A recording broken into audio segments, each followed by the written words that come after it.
All right, this is Thursday, and we are ready to read They Call Him the Miracle Man by Bradley Booth, Chapter 7, Thursday. This story is set during Passover week, the last week of Jesus' life, and this is Thursday. Little clouds of dust puffed around Malachi's sandaled feet as he trudged the road eastward out of Jerusalem. Red and yellow poppies, mallows, chamomile, anemones, and wildflowers carpeted the land, and here and there a sycamore fig tree hugged the narrow road. Olive orchards and vineyards blanketed the terraces and valleys. Stretching down and away from Jerusalem and toward Bethlehem, Malachi could see the ripening barley fields. Malachi mopped the back of his neck with his handkerchief. If the dust hadn't been so annoying, he would have felt more like enjoying the view. Another day nearly spent, and still Malachi had not seen Jesus or heard of his whereabouts. By now, more than anything else, he longed to see the miracle worker from Galilee. Unfortunately, Jesus had remained fairly elusive after his run-in with the temple aristocrats. That had been 2 days ago. No one seemed to know where he had gone. After the encounter with the priests and scribes in the temple, it seemed that Jesus had literally disappeared into thin air. Everyone knew that the house of God was his favorite place to come, but now it almost appeared as though Jesus had abandoned the temple to the feuding Pharisees and Sadducees. The innkeeper was Malachi's resident authority on the location of anybody and everybody that a merchant might need to contact for business purposes, and the innkeeper had given him some pretty good tips on those who might know about Jesus. Yesterday he had advised Malachi to visit Bethany again, since that was where Jesus spent much of his time when he was in Judea. Malachi felt angry with himself for having walked away from a perfectly good opportunity to meet Jesus at Rabbi Simon's feast. Of course, Malachi hadn't really been on the guest list for the feast in spite of the rabbi's invitation, and he had had a business appointment. Business. Always business got in the way of the really important things in life. Why hadn't he stayed to meet Jesus? He wondered now with a certain sense of foreboding if he might regret even more that decision in the future. And then, yesterday afternoon, it would certainly have fit in with Malachi's plans to go to Bethany, as the innkeeper had advised. But unfortunately, a kinsman and his family had showed up. Their visit occupied the rest of the afternoon. And then, this morning, the innkeeper's boy had suddenly become sick. In exchange for a free night's lodging, Malachi had agreed to search of a physician. What he had expected would take an hour at the most had consumed half of the day. Malachi hadn't thought that finding a good doctor in Jerusalem would be so difficult. But then, it was Passover, and the demand for medical help had to be high. Thousands of people had already arrived for the Passover festivities, and before the weekend, thousands more would be showing up. The first doctor's fee would have been exorbitant, and the second doctor wouldn't come to the inn to examine the boy. Said he was too busy, even at the price Malachi offered him. Malachi had needed to find a third one, and then he had to search the shops and markets for the right herbs and other ingredients for the physician's treatment. By the time he had finished the task, Malachi was frustrated and disgusted. It was yet another example of the wealthy getting even richer at the expense of the common people, and it made him appreciate his own health and that of his family. What a shame, he thought, that Jesus the healer was not somewhere in the area. Supposedly, he could cure any sickness or ailment, yet the innkeeper seemed oblivious to that fact. Or unbelieving. Well, yesterday and everything since then seemed a lifetime ago. Now Malachi was finally on his way to Bethany. The little town was not quite 2 miles away. He could have saddled his donkey and ridden the distance, but he had led the donkey to the innkeeper's wife for another free night's lodging. She needed a beast of burden to help in her preparations for the Passover. Besides all her responsibilities at the inn, she was helping with the Passover meal for a large family gathering across town. No matter, the walk would do him good. As he followed the path up and over the Mount of Olives, Malachi realized that most of the traffic was coming his way. He kept to the edge of the road until the number of incoming pilgrims began to thin out. It wasn't until he had passed the summit that he realized someone was following closely behind him. Vaguely, he wondered why the man didn't pass. Finally, he ventured a greeting. "Shalom, my friend. What takes you out of Jerusalem on the eve of Passover?" "Ah, yes, the Passover." The stranger pulled alongside of Malachi. "This is my first Passover in Jerusalem, and what an adventure it is." "You're from Galilee." "Yes. How did you know?" "Your accent betrays you, my friend." The two laughed together as though they were old friends. "I know this weekend will be a time of great rejoicing for me and all of Jerusalem," the stranger announced. "But today I am in search of something even more important." "More important?" Malachi raised his eyebrows in surprise. What could be greater than the Passover celebration? "I'm looking for an old friend of mine," the other man said. "I have heard that he sometimes visits the small village of Bethany, not far from here. So I am going there this afternoon to see if I can find him." "So am I." Malachi was intrigued by their common goals. I also am looking for someone in Bethany. His name is Jesus of Nazareth." The man stared at him in surprise. "Jesus of Nazareth? The miracle worker from Galilee? That's who I'm looking for." The Galilean stopped in the middle of the road and took Malachi by the shoulder. "So you know where I can find him?"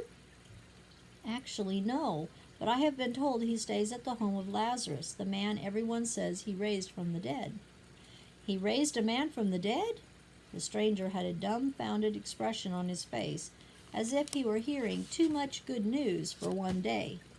"This is incredible, my friend, but I guess I shouldn't be surprised. I must meet this Lazarus. Like me, he has been blessed by God." He extended his hand. "My name is Silas. You have given me much to look forward to tonight. I am grateful for life and a clear mind and God's gift of grace for one like me." Silas paused and then hurried on in explanation. "Without a doubt, meeting Jesus has been the most incredible thing that has ever happened to me. He has been the difference between life and death. When he looked at me that first time and spoke my name, he sent shivers running down my spine. He is truly the voice of God speaking through the Son of Man." Malachi studied the stranger. "I've heard others say so," he agreed. "Lazarus and Simon the Pharisee both have been touched by the healing hand of Jesus. Before I met Jesus, my life was in shambles, but it wasn't always so." Silas seemed to be driven by an urge to tell his story. He and Malachi had to step to the side of a narrow bend in the roadway to allow a group of pilgrims to pass. "My father was the local magistrate in our town, in the Gentile territories east of the Sea of Tiberias, so my family had a comfortable life. As children, my brother and I pretty much got whatever we wanted. But at the same, we dabbled in magic and sorcery." Silas blinked hard. "And then we tried necromancy." He squinted against the bright sunlight of the afternoon as he continued. "I became so involved that I even began talking to the spirits myself. At first, my friends and I had always gone through a medium, but one night, someone urged me to contact the spirits myself. I gave it a try, and I became trapped. The sense of power was like wine to a drunkard, and it scared me. I tried to escape the whole nightmare, but it had me in its grip. And then, when my fellow demon worshippers began to talk about a human sacrifice, I knew I had to get out. It wasn't until we actually went through with a ritual in which we had to sacrifice a human life that I knew I was finished with the occult, and I told my friends so. I said that I was leaving, but they said I couldn't. That we were all in this thing too deep, but I insisted. And when they tried to stop me, something snapped inside of me at that moment. I began to lash out at all of them like a wild beast, like a madman. The stranger paused and looked at Malachi intently. I know what I'm telling you here today sounds terrible, but it's true, every word of it. He put his hand to his head, and if it hadn't been for Jesus, I would be dead in some cold, dark grave somewhere. Malachi wondered if he should be on the road with a total stranger who had such a terrible past. Fortunately, it wasn't far to Bethany now. Silas noticed Malachi's uneasy expression and stopped by the side of the road. I'm sorry, he stammered. I've said too much. I shouldn't have bothered you with all this, but I only told you because I'm so excited at the transformation Jesus has made in my life. He stopped and looked at Malachi as if he didn't expect him to believe his story. Malachi hesitated only an instant. No, it's all right. I believe you. It's just that, as a Jew, I have been raised to despise people who worship the devil and serve his evil demons. I can see that Jesus has made a wonderful change in your life.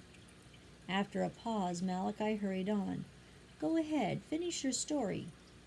Silas took a deep breath as they began walking again. Well, when my friends grabbed me, I became a wild beast. As some of them tried to hold me down, I began screaming and clawing at them. One grabbed a club to defend himself, and I turned on him. I snatched the club right out of his hand and began to hit him with it. I beat him and kept on beating him. I beat him senseless, and I killed him. The stranger's voice was subdued. He was one of my best friends, and I killed him. For a moment, Silas said nothing, head down as they walked along, his face mirroring the horror and grief of the memories. Malachi suddenly sensed how difficult it must be to speak of such an experience. If it had been him, would he tell others what had happened to him, as Silas was doing now? Or would he always keep it a dark secret?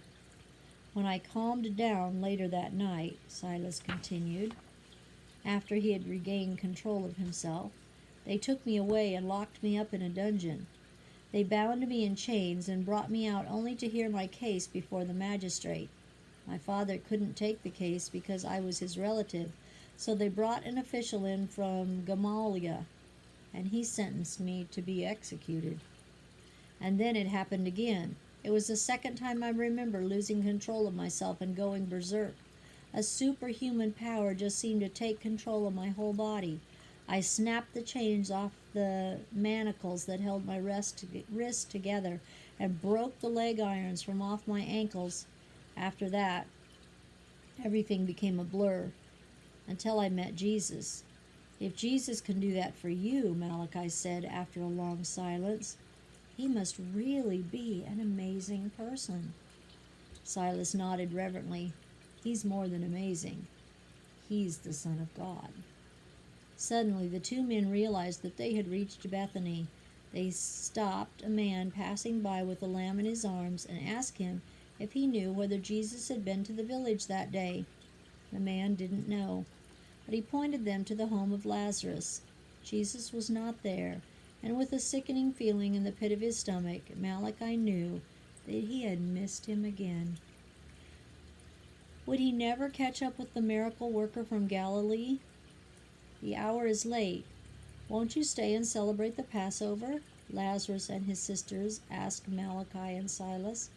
You have no place else to go, and we would be honored to share the evening with two fellow believers. Malachi spent the evening with the others eating the Passover meal. Then, as he and Silas spread their mats in the small courtyard garden out under the stars, Malachi asked the former demoniac to finish telling his experience. So you met Jesus? Where did this happen, and how? Oh, it's been more than a year ago now, I guess, Silas yawned in a sleepy voice. It was a dreary morning. I'll never forget it. It had rained the night before. Quite a storm, I guess, from what they told us later.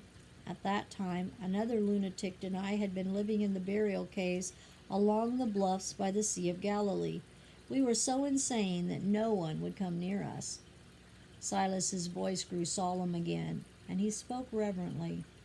My first recollection of that morning was that suddenly I was looking into the kindest, most loving, God-filled face that I had ever seen. And my mind was clear as a bright morning in the month of Sivan. If it wasn't so serious, I'd laugh even now. He smiled to himself in the dark. I was wearing only rags, and by the looks on the faces of Jesus' disciples, we must have really frightened them. The Gentile lapsed into silence as the night creatures droned out their evening dirges and the wind rustled the Kermenus oak trees overhanging the courtyard wall. I just have one word of advice for you, Malachi, he added sleepily. Don't wait too long to accept him as your Lord and Master. I knew nothing of him, yet he came to me. And now, Malachi, you have the invitation too. The Spirit of God is tugging at your heart. You don't have to be with him, to open your life to him. Just do it here, tonight. Now is the day of salvation for you.